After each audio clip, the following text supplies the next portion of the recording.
കർത്താവ് നിങ്ങളോട് കൂടെ. അങ്ങേ ആത്മാവോടും കൂടെ. യോഹന്നാന്റെ വിശുദ്ധ സുവിശേഷത്തിനുള്ള വായന. കർത്താവേ, അങ്ങേക്ക് മഹത്വം. അക്കാലത്ത് യേശുവിൻ്റെ വാക്കുകൾ കേട്ടപ്പോൾ ഇവൻ യഥാർത്ഥത്തിൽ പ്രവാചകനാണ് എന്ന് ചിലർ പറഞ്ഞു.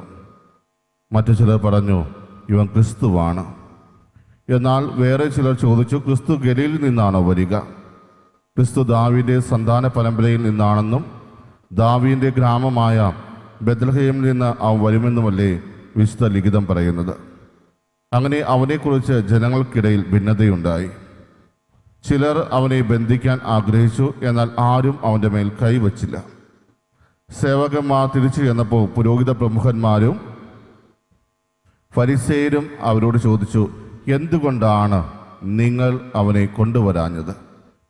അവർ മറുപടി പറഞ്ഞു, അവനെപ്പോലെ ആരും ഇതുവരെ സംസാരിച്ചിട്ടില്ല. അപ്പോൾ ഫരിസേയർ അവരോട് ചോദിച്ചു, നിങ്ങളും വഞ്ചിതരായോ? അധികാരികളിലോ ഫരിസേയരിലോ ആരെങ്കിലും അവനിൽ വിശ്വസിച്ചിട്ടുണ്ടോ? നിയമം അറിഞ്ഞുകൂടാത്ത ഈ ജനക്കൂട്ടം ശപിക്കപ്പെട്ടതാണ്. മുമ്പൊരിക്കൽ യേശുവിൻ്റെ അടുക്കൽ പോയവനും അവരിലൊരുവനുമായ നിക്കോദെമോസ് അപ്പോൾ അവരോട് ചോദിച്ചു, ഒരുവന് പറയാനുള്ളത് ആദ്യം കേൾക്കാതെയും അവൻ എന്താണ് ചെയ്യുന്നത് എന്ന് അറിയാതെയും അവനെ വിധിക്കാൻ നമ്മുടെ നിയമം അനുവദിക്കുന്നുണ്ടോ?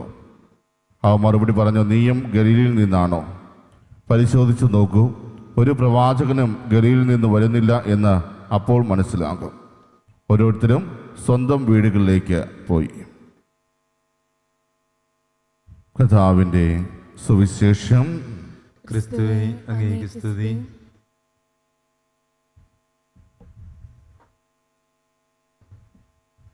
വിശാലത്തിന് സ്നേഹമുള്ളവരെ, ഇന്ന് തിരുസഭാ മാതാവ് നമ്മുടെ വിചിന്തനത്തിനായിട്ട് നമുക്ക് നൽകിയിരിക്കുന്ന വചനഭാഗം യോഹന്നാന്റെ സുവിശേഷം 7-ാം അധ്യായം 40 മുതൽ 53 വരെയുള്ള തിരുവചനങ്ങളാണ്. ഇവിടെ യേശുവിനെ വധിക്കണമെന്ന് ആലോചിച്ച് തക്കം പാർത്തിരിക്കുന്ന ഫരിസേയരും നിയമജ്ഞരും യേശുവിനെ പിടിക്കുവാൻ വേണ്ടി ആളുകളെ അയക്കുകയാണ്. അങ്ങനെ യേശുവിനെ പിടിക്കുവാൻ വേണ്ടി ആഗ്രഹിച്ച് യേശുവിൻ്റെ പിന്നാലെ അവർ ചെല്ലുമ്പോൾ അവിടെ നടക്കുന്ന ഒരു സംഭവമാണ് ഇന്നത്തെ സുവിശേഷത്തിൽ വിവരിച്ചിരിക്കുക. പ്രത്യേകിച്ചും യേശു യഥാർത്ഥത്തിൽ ആരാണ് എന്ന ഒരു ചർച്ച. ഒത്തിരിയേറെ ആളുകൾ അവൻ്റെ സംസാര രീതി കണ്ടപ്പോൾ അതിൽ അത്ഭുതപ്പെട്ടുകൊണ്ട് അവനൊരു പ്രവാചകനാണെന്ന് പറയുന്നു. അതേസമയം മറ്റു ചിലർ പറയുന്നു അവൻ ക്രിസ്തുവാണ്. അങ്ങനെ അവരുടെ ഇടയിൽ തന്നെ ഒരു ഭിന്നത ഉണ്ടാകുന്നതായിട്ടാണ് ഇന്നത്തെ സുവിശേഷം നമ്മുടെ മുമ്പിൽ പറഞ്ഞു വയ്ക്കുക. യഥാർത്ഥത്തിൽ യേശു ഈ ലോകത്തിലേക്ക് കടന്നു വന്നത് നമ്മളെ എല്ലാവരെയും ദൈവത്തിൽ ഒന്നിപ്പിക്കുവാനാണ്. എന്നാൽ അതേ യേശുവിൻ്റെ നാമം ഇവിടെ ഒരു ഭിന്നതയ്ക്ക് കാരണമായിട്ട് മാറുകയാണ്. പലരും യേശുവിനെ മനസ്സിലാക്കുന്ന രീതിക്ക് അനുസൃതമായിട്ടാണ് ആ ഒരു ഭിന്നത ഉടലെടുക്കുന്നതെന്ന് നമുക്ക് സുവിശേഷത്തിൽ തന്നെ കാണുവാൻ സാധിക്കും. ഓരോരുത്തരും അവരുടെ വീക്ഷണകോണിലൂടെ യേശുവിനെ നോക്കുമ്പോൾ അവൻ്റെ സംസാര രീതി ഒരു പ്രവാചകന് തുല്യമാണ് എന്ന് മറ്റു ചിലർക്ക് തോന്നുമ്പോൾ വേറെ ചിലർ എന്താണ് ചിന്തിക്കുന്നത്?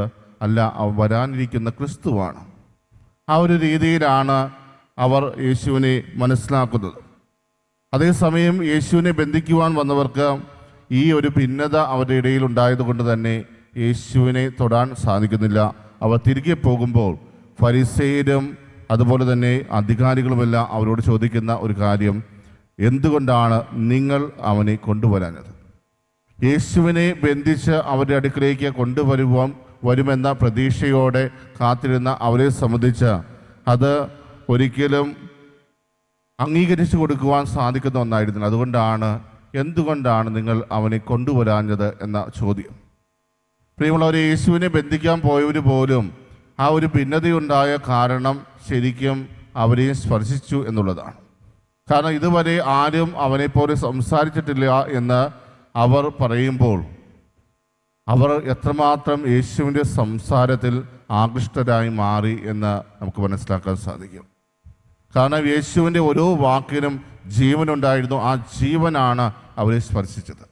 യേശു പറയുന്ന ഓരോ വചനവും എപ്രകാരമാണ് ദൈവം നമ്മളോട് സംസാരിക്കാൻ ആഗ്രഹിച്ചത് അതുപോലെയാണ് എന്ന തിരിച്ചറിവായിരുന്നു അവർ അവരുടെ മുമ്പിൽ പ്രകടമാക്കിയത്. അവനെപ്പോലെ ആരും ഇതുവരെ സംസാരിച്ചിട്ടില്ല. പക്ഷേ അധികാരത്തിലുണ്ടായിരുന്നവരും അതുപോലെ തന്നെ ഫരിസേയർക്കും ഒരിക്കലും ഇത് അംഗീകരിച്ചു കൊടുക്കുവാൻ സാധിക്കുമായിരുന്നില്ല. അതുകൊണ്ടാണ് അവർ പറയുന്നത്, അധികാരികളിലോ ഫരിസേയരിലോ ആരെങ്കിലും അവനിൽ വിശ്വസിച്ചിട്ടുണ്ടോ?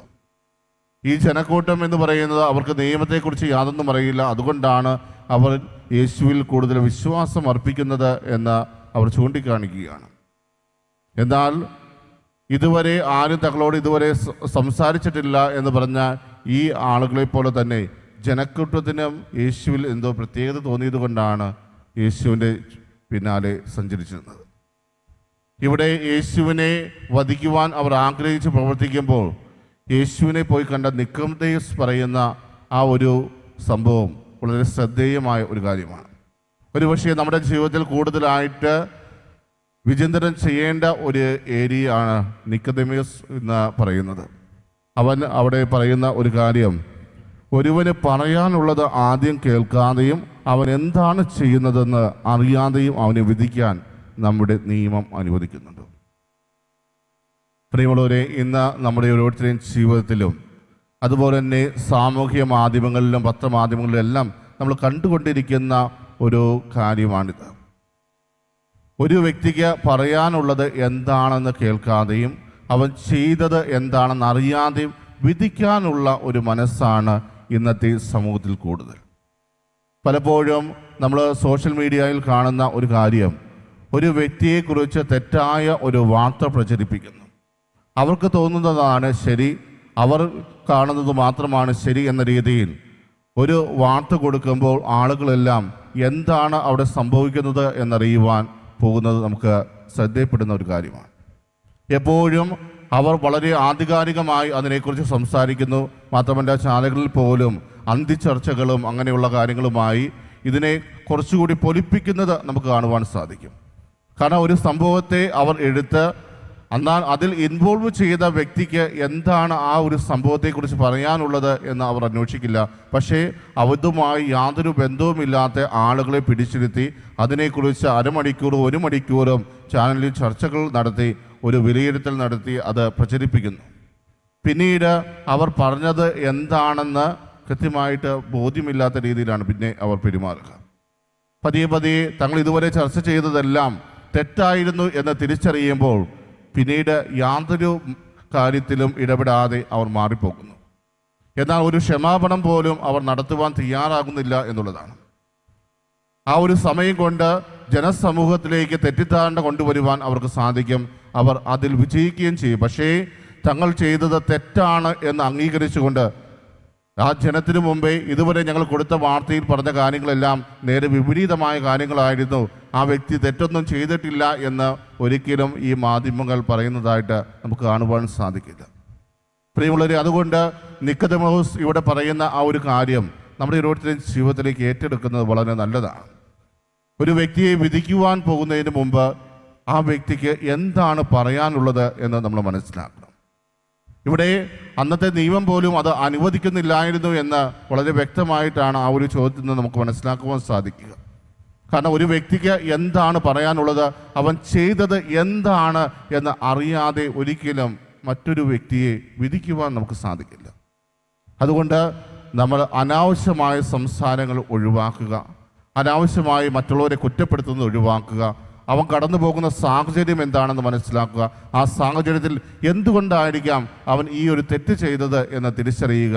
അങ്ങനെ ചെയ്താൽ മാത്രമാണ് നമുക്കൊരു വ്യക്തിയെ ശരിയായി വിലയിരുത്തുവാൻ സാധിക്കുകയുള്ളൂ. അതിനാൽ പ്രിയമുള്ളവരെ, ഈ ഒരു നോമ്പുകാലം നമുക്ക് അതിനു വേണ്ടി കൂടിയുള്ള ഒരു പരിശ്രമമാക്കി മാറ്റാം. ഒരു പരിശീലന കാലഘട്ടം എന്ന പോലെ നമ്മൾ മറ്റുള്ളവരെ കൂടുതലായിട്ട് മനസ്സിലാക്കുവാനുള്ള ഒരു കാലഘട്ടമായി ഈ നോമ്പുകാലത്തെ നമുക്ക് ഏറ്റെടുക്കാം. മറ്റുള്ളവരുടെ ജീവിതത്തെ ശരിയായി വിലയിരുത്തുവാനുള്ള കൃപയ്ക്ക് വേണ്ടി നമുക്ക് പ്രാർത്ഥിക്കാം. ആ വ്യക്തി കടന്നു പോകുന്ന സാഹചര്യങ്ങളെക്കുറിച്ച് കൃത്യമായിട്ട് മനസ്സിലാക്കിക്കൊണ്ട് എന്തുകൊണ്ടായിരിക്കാം ആ വ്യക്തി ഒരു തെറ്റ് ചെയ്തത് എന്ന് പൂർണ്ണമായ രീതിയിൽ മനസ്സിലാക്കി അവനെ വിലയിരുത്തുമ്പോൾ പ്രിയമുള്ളവരെ, വിധിക്കുന്നതിനു പകരം ചേർത്ത് പിടിക്കുവാൻ നമുക്ക് സാധിക്കും. തള്ളിക്കളയുന്നതിന് പകരം അവനെ ചേർത്ത് നിർത്തി അവൻ്റെ തെറ്റെന്താണെന്ന് ചൂണ്ടിക്കാണിച്ചു കൊടുക്കുവാൻ നമുക്ക് സാധിക്കും. ആ ഒരു കൃപയ്ക്ക് വേണ്ടി ഇന്നത്തെ ദൈവവിളിയിൽ നമുക്ക് പ്രാർത്ഥിക്കാം. സർവശക്തനായ ദൈവം നമ്മെ ഓരോരുത്തരെയും സമൃദ്ധമായിട്ട് അനുഗ്രഹിക്കട്ടെ. ആമേൻ.